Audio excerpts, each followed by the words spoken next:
Welcome back to my channel study with Tani. आपका मेरे channel में स्वागत है। Friends, first of all I want to wish you happy independence day.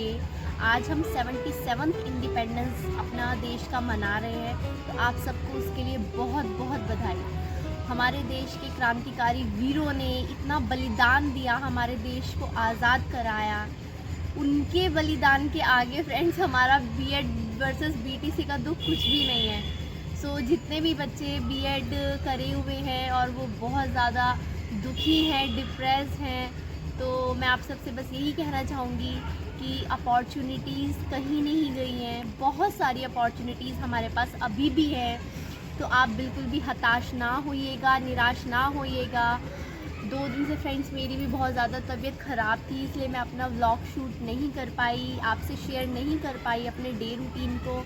लेकिन अब मैं थोड़ा सा बेटर फील कर रही हूँ, इसलिए कल से मैं अपना स्टडी व्लॉग आपके साथ ज़रूर शेयर करूँगी। फ्रेंड्स, बस मैं आपसे यही कहना चाहती हूँ कि अभी सुप्रीम कोर्ट ने जो भी डिसीज़न दिया है वो बीएड के फेवर में नहीं है, या आगे जाके वो बीएड के फेवर में हो सकता है या नहीं, उस सब के बारे में अभी आप मत सोचिएगा, क्योंकि आपके हाथ में कुछ भी नहीं है। हम क्या कर सकते हैं? हम सिर्फ अपनी पढ़ाई कर सकते हैं, अच्छे से मेहनत कर सकते हैं, खुद को मोटिवेट रख सकते हैं, और हम क्या कर सकते हैं? हम फिलहाल यही तो जो चीज़ हमारे हाथ में है, जो हम कर सकते हैं, तो आप अपने करने पे फोकस रखिएगा।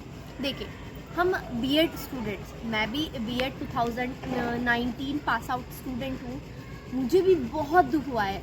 एक पल के लिए तो मानो ऐसा लगा था कि सब कुछ बेकार हो गया, अब मैं क्या करूँगी लाइफ में, मेरा पढ़ा लिखा सब बेकार है।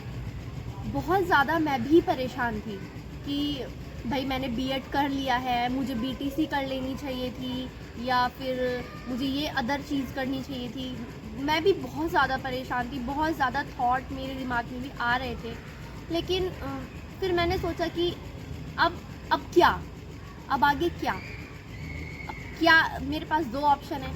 या तो मैं यही सोच के यहीं पर अपनी लाइफ को रोक दूँ, बस अपनी पढ़ाई लिखाई बंद कर दूँ और अपना सुप्रीम कोर्ट के नेक्स्ट डिसीज़न का, या जो आए, या फेवर में आए, अनफेवर में हो, उस सब के लिए बैठ के वेट कर दिया हूँ, या फिर अपना नेक्स्ट टारगेट बना के अपनी लाइफ को एक न्यू डायरेक्शन दूँ। तो मैंने बहुत सोचा, और आप लोग भी आई होप बहुत कुछ सोच रहे होंगे।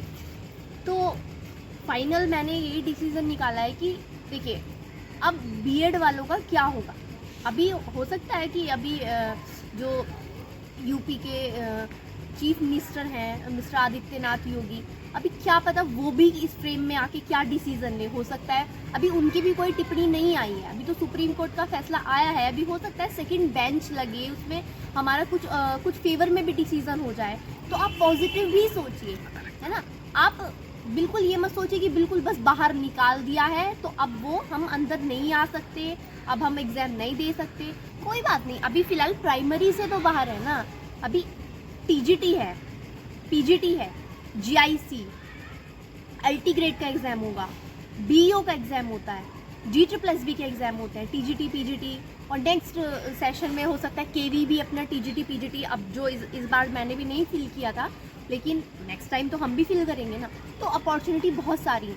और देखिए, टीचिंग वाले स्टूडेंट्स थोड़ा क्या करते हैं, मैं भी ऐसे ही करती हूँ, मैथ्स और रीजनिंग हम अपने सिर्फ टीचिंग स्टैंडर्ड का ही पढ़ते हैं, कि जितना हमारे टीचिंग एग्ज़ाम में जिस मैथ्स का और रीजनिंग का जो लेवल आएगा, हम उसी लेवल तक अपना सीमित रहते हैं, और बाकी अदर चीज़ें पढ़ते रहते हैं।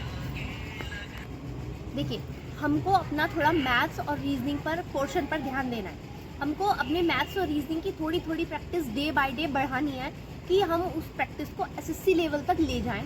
और बाकी हमने क्या किया है, बिहार में या और अदर एग्जाम में भी जीएस हमने बहुत अच्छे से पढ़ी है। इंग्लिश, हिंदी हमने सुपर टेट के लिए बहुत अच्छे से तैयार की है। तो बाकी जो हमारे सब्जेक्ट हैं हम उनको ध्यान दें, और मैथ्स रीजनिंग पर थोड़ा और ध्यान दें, जिससे क्या होगा, उसका लेवल थोड़ा एसएससी लेवल तक पहुँच जाएगा। तो हम एसएससी या फिर और भी अदर एग्जाम्स आते हैं, उसके लिए भी एलिजिबल हैं। हम उनको फॉर्म को तो फिल कर सकते हैं ना। बस हमको क्या करना है, हमको अपनी तैयारी का थोड़ा सा स्टैंडर्ड बढ़ाना है, थोड़ा लेवल बढ़ाना है। हम साइंस पढ़ते हैं, हम साइंस स्टूडेंट्स हैं, तो हमने केमिस्ट्री पढ़ी है, बायोलॉजी पढ़ी है, फिज़िक्स पढ़ी है ना। हिंदी, इंग्लिश हम अदर एग्जाम्स के लिए भी तैयार करते ही आ रहे हैं। जीएस हमने अभी इतनी सारी जीएस पढ़ ली है, और हमको बस क्या करना है, हमको एक ऐसा फ्रेम तैयार करना है अपनी स्टडी का, अपने सब्जेक्ट को थोड़ा सा स्ट्रॉन्ग करके इतना ऊपर लेके आना है कि जो अदर एग्जाम्स आते हैं, नॉन टीचिंग एग्जाम्स जो आते हैं, हम उसके लिए भी खुद को तैयार करें। हम उसके लिए खुद को ऐसे तैयार करें कि हम अगर किसी एग्जाम में बैठे तो हमको बिल्कुल ऐसा ना लगे कि नहीं हमारा लेवल बिल्कुल नीचे हो गया है, हमने तो टीचिंग तक ही तैयारी की है, अब हम अदर एग्जाम नहीं दे सकते। हमको क्या करना है, थोड़ा सा हार्डवर्क ही तो करना है ना, तो बस कीजिएगा, क्या परेशानी है, थोड़ा सा हार्डवर्क कीजिएगा, अपनी तैयारी को उस लेवल तक लेके जाइएगा कि जो अदर एग्जाम आते हैं हम उनमें भी अच्छा स्कोर कर पाएँ, और बाकी गवर्नमेंट पर ही छोड़ दीजिए। देखिए, मैंने भी अपना बहुत टाइम ख़राब किया है, बहुत सारे बच्चे हैं, लाखों बच्चे ऐसे जिन्होंने ऐसा ही किया है कि अपना ग्रेजुएट हुए या फिर कुछ ने पोस्ट ग्रेजुएशन की है, पोस्ट ग्रेजुएशन के बाद हम क्या बस एक टीचिंग एग्ज़ाम को फोकस किया और अपनी लाइफ को बिल्कुल टीचिंग एग्ज़ाम के ऊपर ला के छोड़ दिया कि जब टीचिंग एग्ज़ाम आएगा हम एग्ज़ाम देंगे और अपनी जॉब लेंगे। हमने और कुछ देखा ही नहीं है। ये गलती फ्रेंड्स बहुत सारे बच्चों ने की है, मैंने खुद ने भी ये गलती की है, मैंने अदर एग्ज़ाम्स को देखा ही नहीं है। मैं बहुत अच्छी स्टूडेंट अपने एकेडमिक टाइम पर रही हूँ, मैंने बीएड में अपने हाईएस्ट मार्क्स स्कोर किए थे, एमएड में मैंने टॉप किया था, लेकिन फ़ायदा क्या हुआ, आज मैं भी इतने ज़्यादा डिप्रेशन में हूँ। लेकिन अगर मैं अपनी तैयारी को थोड़ा टीचिंग के साथ साथ नॉन टीचिंग पर भी फोकस करती तो मुझे उतना ज़्यादा दुख नहीं होता। तो कोई बात नहीं, अभी टाइम है, उतना टाइम बीता नहीं है, अभी तो हम तैयारी में है ना, अभी हमने तैयारी छोड़ थोड़ी दी है। जो चीज़ हमने पढ़ा है वो हमारी नॉलेज में है, वो हमारे दिमाग में स्टोर है। ऐसा तो नहीं है कि बहुत टाइम हो गया भाई तो स्टडी को छोड़े हुए अब हम नहीं पकड़ सकते हैं। हमको तो थोड़ा सा अपना लेवल ही तो बढ़ाना है, तो उसमें क्या है, उसमें हमको मेहनत करनी पड़ेगी। टेस्ट थोड़ा सा और लेवल अप, टेस्ट दीजिए, डेली टेस्ट लगाइए। पहले हम क्या करते थे, टीचिंग एग्जाम के प्रीवियस ईयर को सॉल्व करते थे, मैं खुद भी ऐसी करती थी। जितने भी जैसे सीटेट में आए हैं, यूपी टेट में आए हैं या फिर केवीएस के जितने भी प्रीवियस ईयर पेपर होते थे मैं उनके क्वेश्चन सॉल्व करती थी। लेकिन अब मैं क्या करूँगी, जो अदर एग्जाम्स आए हैं जैसे करंट आती है और जितने भी नॉन टीचिंग एग्जाम्स में भी जो मेरा पोर्शन प्रिपेयर है, मेरी साइंस प्रिपेयर है, मेरी केमिस्ट्री, बायोलॉजी, फिजिक्स, जो भी मुझे मैथ्स आता है उसका लेवल बढ़ाइए। जो थोड़ा नया पढ़ना है उसको स्टार्ट कर दीजिए और अपना फोकस टीचिंग से थोड़ा सा नॉन टीचिंग पर भी शिफ्ट कर दीजिए। टीचिंग को छोड़िए मत, मैं ये नहीं बोल रही हूँ छोड़ दीजिए, मैं खुद भी नहीं छोड़ने वाली हूँ, मैं खुद भी टीचर बनना चाहती हूँ, लेकिन मैं थोड़ा सा नॉन टीचिंग पर शिफ्ट करूँगी और मेन फोकस में अपना आप रखने वाली हूँ जो हमारा यूपी टीजीटी और पीजीटी का एग्ज़ाम है। मैंने यूपी टीजीटी पीजीटी का एग्ज़ाम पीजीटी के लिए मैंने अप्लाई कर रखा है, 1 साल हो गया है, साल से भी ज़्यादा हो गया है फॉर्म को फिल किए हुए। तो सुना जा रहा है कि दिसंबर में एग्ज़ाम हो सकता है, क्योंकि न्यू जो हमारा शिक्षा सेवा चयन आयोग था उसका गठन हो चुका है। अब एग्ज़ाम ही कराना है, बस हमारे लिए तो डेट ही आनी है, तो उसका रिवीजन कर दीजिए। अब सोचिए कि कोई बात नहीं, हम प्राइमरी नहीं, हम तो एक हाई लेवल टीचर बनेंगे, तो उसको टीजीटी पीजीटी पर शिफ्ट कर दीजिए। मैं खुद भी अपना रिवीजन आपके साथ डेली शेयर करूंगी। जो टॉपिक मैं पढ़े हैं, जो मैंने पढ़ लिए, मैंने कहाँ से पढ़ा है, क्या बुक ली है, क्या टॉपिक पढ़े, मैं ज़रूर सब कुछ आपके साथ शेयर करूँगी। तो फ्रेंड्स, बस मैं यही कहना चाहती हूँ, लाइफ कभी नहीं रुकती है, किसी की भी लाइफ नहीं रुकती है। देखिए, आज 77 ईयर हो गए हमारे देश को आज़ाद हुए। कभी क्या कंडीशन थी हमारे देश की, हम पर अंग्रेज़ों का राज था, उस टाइम क्या कंडीशन थी, क्या वर्स्ट सिचुएशन थी, लेकिन हम उस सिचुएशन से कितना आगे आए हैं। इंडिया आज डेवलपिंग कंट्री है, कितना कुछ हमने सीखा है, कितना आगे हम बढ़ गए हैं।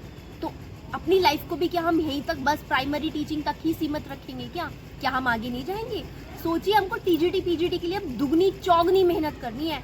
अब कुछ भी हो जाए, 30 वैकेंसी है, 21 है, 22, कितनी भी वैकेंसी है, हमें अपनी एक सीट चाहिए। मैं तो बस यही ठान के बैठी हूँ, मुझे एक सीट चाहिए, उसके लिए मैं पूरी मेहनत करूँगी, नॉन टीचिंग पर भी फोकस करूँगी और जो अदर एग्जाम्स आ रहे हैं उन पर भी फोकस करूँगी। तो फ्रेंड्स, बस मैं आपसे यही कहना चाहती हूँ कि आप अपनी तैयारी कीजिएगा, और अगर आप मेरे साथ तैयारी करना चाहते हैं तो जुड़े रहिएगा मेरे चैनल स्टडी विद तानी में। मैं डेली आपको इसी तरह से मोटिवेट करूँगी, अपना रूटीन आपके साथ शेयर करूँगी और अपनी जो स्ट्रैटेजी है वो आपके साथ शेयर करूँगी। तो आप बने रहिएगा मेरे चैनल में मेरे साथ।